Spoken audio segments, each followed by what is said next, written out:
Alam ba ninyo na ang ikatlong devil fruit ni Blackbeard ay marahil na locked in na ni Oda, at ito ang gagawa sa kanya bilang pinakamalakas sa mundo? Si Blackbeard ay mayroon ng dalawang devil fruit, ang Yummy Yummy no Mi na isang Logia, at ang Gura Gura no Mi na isang Perimecia.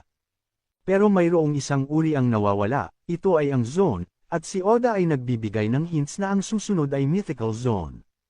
Kung pag-iisipan mo ito, si Blackbeard ay obsessed sa mga number 3, tatlong bungo sa kanyang flag, pistol, at tatlong barko, at marahil sa lalong madaling panahon tatlong devil fruit. Siya ay wala pa sa kanyang buong lakas, kahit pa noong pagkatapos ng Marineford at pag-atake niya sa Amazon Lily, si Teach ay binubuo ang kanyang crew.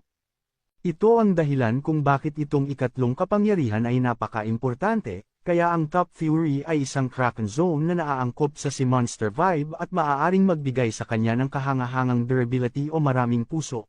Marami ang nagsasabi na ito ay marahil itim na counterpart sa Nika Fruit ni Luffy, ang isang god-level na zone na may twisted na kapangyarihan o kung anuman ito.